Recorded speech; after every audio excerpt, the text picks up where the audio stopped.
The black limousine pulled up to the studio gates at 6:47 p.m. Inside, exhausted after 12 hours of filming, Marilyn Monroe was removing her makeup with cold cream, looking forward to nothing more than a hot bath and silence. Then she saw the small figure huddled against the fence, and everything changed. What happened in the next 3 hours wouldn't just save one life. It would reveal the truth about who Marilyn really was when the cameras stopped rolling. It was April 23, 1957, at the main gates of 20th Century Fox Studios in Los Angeles. The sun was setting, and most of the day crew had already gone home. Marilyn had been filming The Prince and the Showgirl all day, exhausted from endless takes and battling the anxiety that plagued her, despite her enormous fame. She was the biggest movie star in the world, but still felt like that frightened orphan girl inside. Sitting in the back of the studio car, she just wanted to stop being Marilyn Monroe and just be Norma Jane for a few hours. That's when her driver, Tommy Chen, slowed the car as they approached the main gate. "Miss Monroe," he said, his voice uncertain. "There's a kid at the fence." Marilyn looked up from her compact mirror. Through the tinted window, she could see a small figure pressed against the chain-link fence that surrounded the studio. A child, maybe 7 or 8 years old. A girl, from what Marilyn could tell, wearing clothes that looked like they hadn't been washed in weeks. Her dark hair was matted and dirty. Her face was smudged with what looked like soot or dirt, and she was crying. "Stop the car," Marilyn said immediately. "Miss Monroe, we're not supposed to." "Stop the car, Tommy." The limousine pulled to a stop about 20 feet from the gate. Marilyn could see the security guard now, a large man in his 50s, named Bill Crawford, who had worked at the studio for 15 years. He was gesturing at the child, clearly telling her to leave. His face was red, his body language aggressive. The little girl was shrinking back against the fence, but she wasn't leaving. She was clutching something to her chest. A magazine, Marilyn realized. A movie magazine with Marilyn's face on the cover. Before Tommy could come around to open her door, Marilyn had already pushed it open herself and stepped out onto the pavement. She was still wearing her costume from the film, an elegant dress that was completely impractical for anything except looking beautiful on camera. Her hair was still styled in those perfect platinum curls. She looked like she had stepped out of a dream, which in a way she had. "Bill?" she called out to the security guard as she walked toward the gate. "What's going on?" Crawford turned, clearly surprised to see Marilyn Monroe approaching. "Miss Monroe, nothing you need to worry about. Just a vagrant kid who won't leave the property. I'm handling it." But Marilyn wasn't listening to him. She was looking at the little girl, who had stopped crying, and was now staring at Marilyn, with eyes so wide they seemed to take up half her face. The child was trembling. Not just from fear of the security guard, Marilyn realized, but from cold. It was April in Los Angeles, which meant the days were warm but the evenings could get chilly. And this little girl was wearing nothing but a thin, torn dress and a cardigan that was several sizes too big for her. Marilyn knelt down on the pavement, not caring that her expensive costume was touching the dirty ground. She was now at eye level with the child. "Hello, sweetheart," she said softly. "What's your name?" The little girl opened her mouth, but no sound came out. She just stared at Marilyn, clutching that magazine even tighter to her chest. "Miss Monroe, really, I can handle this," Crawford said, moving toward them. "She's been here for over an hour, probably looking for handouts or trying to sneak onto the lot. I've called." "Bill," Marilyn said, and though her voice was quiet, there was steel in it. "Give us a minute, please." Crawford hesitated, clearly uncomfortable, but he stepped back. Nobody said no to Marilyn Monroe. Marilyn turned her attention back to the child. Up close, She could see just how bad things were. The girl's fingernails were black with dirt. There were bruises on her arms, old ones that had faded to yellow and green. Her lips were chapped and bleeding in places. And her eyes, God, her eyes had that look.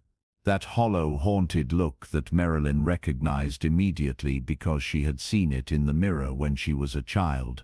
The look of someone who has learned that the world is not a safe place. "It's okay," Marilyn said gently. "You're not in trouble. I just want to talk to you. Can you tell me your name?" The little girl's lips trembled. When she finally spoke, her voice was barely above a whisper. "Lily," Marilyn repeated. And she smiled. "That's a beautiful name, like the flower. I'm Marilyn." "I know who you are," Lily said, and now her eyes filled with tears again. "You're the most beautiful lady in the whole world. You're in the movies. She clutched the magazine tighter. "You're everything." Something in Marilyn's chest cracked open at those words. This child, who clearly had nothing, who was dirty and cold and scared, was looking at her like she was some kind of angel, like she was salvation itself. "Lily, honey, where are your parents?" The little girl's face crumpled. "Mama's sick. She's been sick for a long time. We were living in a motel, but then we couldn't pay anymore, and they made us leave. Mama's in the hospital now, and her voice broke. "I don't know where to go." "What about your father?" "Gone," Lily said simply. "He left when I was little. Mama says he's not coming back." Marilyn felt like someone had punched her in the stomach. This was her story. Different details, different names, but the same essential truth. A child alone in the world, a mother who couldn't protect her, a father who had abandoned them. She knew this story from the inside out because she had lived it. "Miss Monroe," Crawford was saying, and now he sounded nervous. "I've called child services. They're sending someone to pick her up. You should probably—" "No," Marilyn said, standing up. "No, you're going to cancel that call." "What, Miss Monroe? I can't just—" "Yes, you can." Marilyn walked over to the gate. "Open this gate, Bill." "Miss Monroe, I can't let a vagrant onto studio property. There are rules." "Then I'll take her somewhere else," Marilyn said. "But I'm not leaving her here to be picked up by strangers and put into some institution where nobody will care about her. Open the gate, or I walk out of it and take her with me." Crawford stared at her, his mouth opening and closing like a fish. "Mr. Zanuck will have my head if I'll handle Daryl," Marilyn said. "Open the gate." After a long moment, Crawford unlocked the gate and pushed it open. Marilyn walked through and knelt down in front of Lily again. "Lily, honey, would you like to come with me? I promise you'll be safe. I promise I won't let anything bad happen to you." Lily looked at her with those huge, haunted eyes. "Really?" "Really," Marilyn said, and she held out her hand. Lily stared at that hand for a long moment. Then, slowly, carefully, as if she was afraid it might disappear, she reached out and took it. Her little hand was freezing cold and rough, with calluses that no 8-year-old should have. But she held on tight, like Marilyn was a lifeline in a stormy sea. "Tommy," Marilyn called to her driver, who had been watching this entire exchange with wide eyes. "We're going back to my dressing room." "Miss Monroe, are you sure that's—" "I'm sure." The walk back across the studio lot was surreal. Marilyn Monroe, the most famous woman in the world, holding hands with a dirty, homeless child, while security guards and the few remaining crew members stared in shock. But Marilyn didn't care. She just held Lily's hand and walked steadily toward the soundstage where her dressing room was located. "Miss Monroe," another voice called out. It was Patricia Newcomb, Marilyn's publicist, rushing toward them with a look of panic on her face. "What's happening?" "Bill Crawford just called and said you were bringing a vagrant child onto the lot." "This is Lily," Marilyn said calmly. "She's going to be spending some time with me. But you can't just... There are protocols, insurance issues, legal..." "Pat," Marilyn said, stopping and looking directly at her publicist, "I need you to do something for me. I need you to find out which hospital has a patient named..." "What's your mother's last name, honey?" "Martinez," Lily whispered. "A patient named Mrs. Martinez, who was admitted recently. Find out which hospital and what her condition is. Can you do that for me?" Patricia stared at her for a moment, then seemed to realize that arguing was pointless. "I'll make some calls. Thank you." Marilyn started walking again, Lily's small hand still clutched in hers. When they reached Marilyn's dressing room, a luxurious space that was more like a small apartment than a simple changing area, Marilyn locked the door behind them and finally let herself breathe. She looked down at Lily, who was standing in the middle of the room, staring around with her mouth open. The dressing room was beautiful. There was a large mirror surrounded by lights, a comfortable sofa, a small kitchenette, a private bathroom, and racks of gorgeous costumes. To Lily, who had been living on the streets, it must have looked like a palace. "Okay, sweetheart," Marilyn said, kneeling down in front of Lily again. "First things first, when did you last eat?" Lily thought about it. "Yesterday morning. A lady at a diner gave me some eggs." Marilyn felt her throat tighten. "Okay, let's fix that right now." She went to the small refrigerator in her kitchenette and pulled out everything she had. Some fruit, cheese, crackers, a sandwich that craft services had made for her earlier, but she hadn't eaten. She arranged it all on a plate and brought it to the small table. "Eat as much as you want, honey." Lily didn't need to be told twice. She fell on the food like a starving animal, which Marilyn realized with a sinking heart. She basically was. Marilyn sat across from her and watched, fighting back tears. This could have been her. This had been her, more than once during her childhood. The hunger, the fear, the desperate gratitude for basic kindness. "Lily," Marilyn said gently after a few minutes, "when you're done eating, how would you feel about a bath? I have a nice bathroom here, and I think there might be some clean clothes that would fit you." Lily looked up at her, a piece of cheese still in her hand. "A real bath, with hot water." "With lots of hot water," Marilyn promised. "And soap that smells like flowers, and fluffy towels." Lily's eyes filled with tears. "Why are you being so nice to me?" Marilyn reached across the table and took Lily's free hand. "Because when I was about your age, I was exactly where you are now.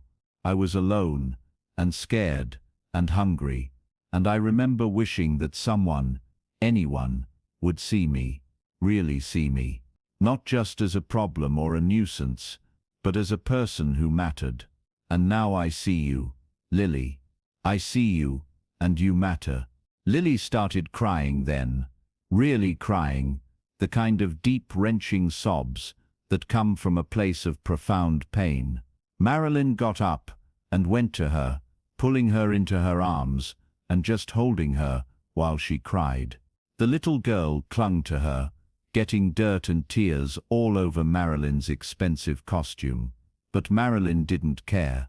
She just held this child and let her cry, because sometimes that's what people need most. To be held. To be told that it's okay to hurt. When Lily's sobs finally subsided, Marilyn led her to the bathroom. She ran a warm bath, adding some of her own expensive bath oil that smelled like roses. She helped Lily out of her dirty clothes, trying not to react to how thin the child was, how her ribs were visible through her skin, how there were more bruises than Marilyn had first realized. "Did someone hurt you, honey?" Marilyn asked, as gently as she could. Lily shook her head. "I fell down a lot. When you're sleeping outside, you can't always see where you're going in the dark." Marilyn bit her lip to keep from crying. Instead, she helped Lily into the bath and began gently washing her hair, working carefully through the tangles and mats. It took 3 shampoos before the water started running clear. Lily sat very still the whole time, as if she was afraid to move, afraid that this would all turn out to be a dream. "You're doing great, sweetheart," Marilyn said softly. "You're so brave." "I'm not brave," Lily said quietly. "I'm scared all the time." "Being scared doesn't mean you're not brave," Marilyn told her. "Being brave means doing what you have to do, even when you're scared. And you've been doing that, haven't you? Taking care of yourself, trying to survive. That's the bravest thing in the world." After the bath, Marilyn wrapped Lily in a fluffy white towel and carried her back to the main room. She had called down to the costume department and asked them to send up the smallest sizes they had.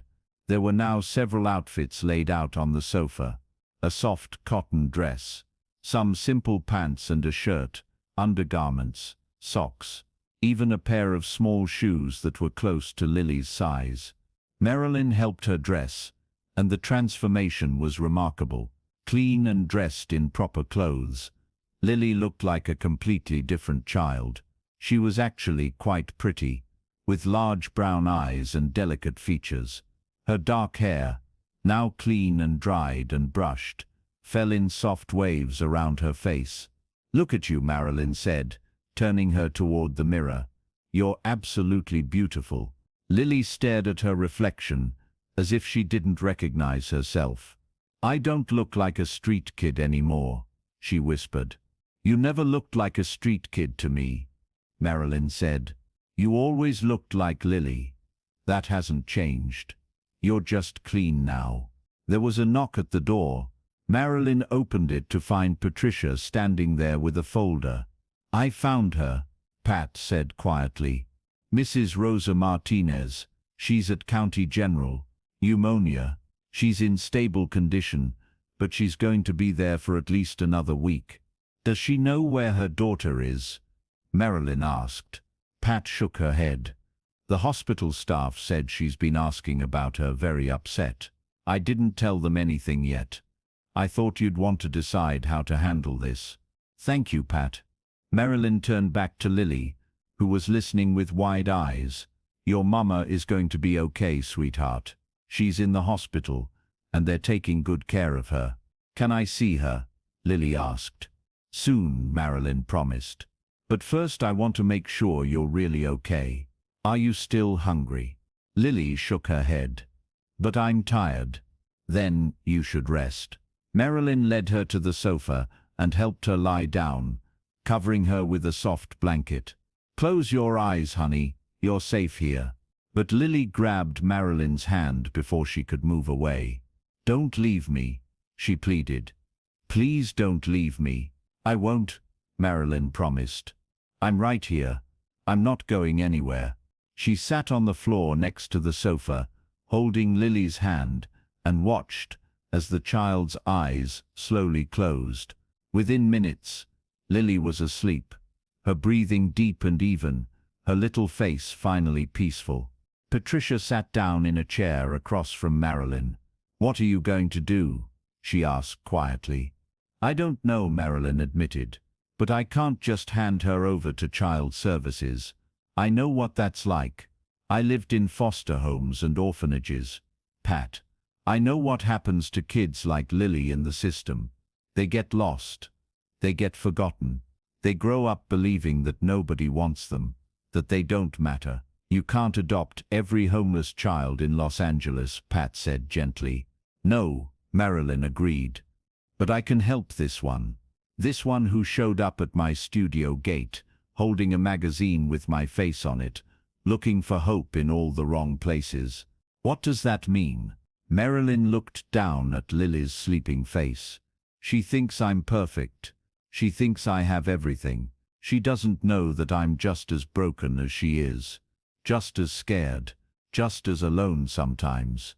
But maybe that means I'm the right person to help her, because I understand. I really truly understand what it's like to be her." For the next hour, while Lily slept, Marilyn made phone calls. She called her lawyer and asked about the process for becoming a temporary guardian. She called her accountant and asked about setting up a trust fund. She called the hospital and arranged for a private room for Mrs. Martinez and the best doctors on staff. She called a social worker she knew and asked about resources for families in crisis. Pat watched all of this with increasing amazement. "You're really doing this," she said. "You're really going to take responsibility for this child." "For as long as she needs me," Marilyn said. "Her mother is sick, but she's going to recover. When she does, I'll make sure they have a place to live. That Mrs. Martinez has job training or whatever she needs to support them. But until then, Lily needs someone, and I'm someone." When Lily woke up about an hour later, Marilyn was sitting next to her, reading a book. The child's eyes fluttered open, and for a moment she looked confused. Then she saw Marilyn and relaxed. "I thought it was a dream," Lily whispered. "Not a dream," Marilyn said, smiling. "Very real. How do you feel?" "Better." Lily sat up and looked around the dressing room again, as if seeing it for the first time.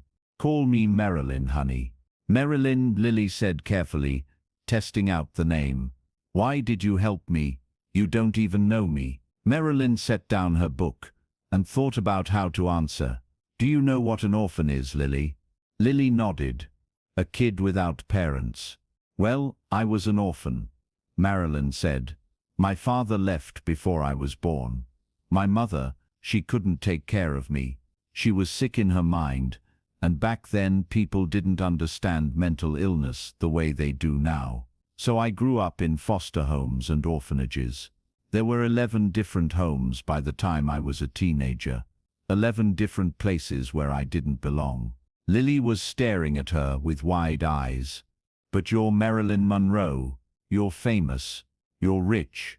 You're—" "I'm still that little girl inside," Marilyn interrupted gently.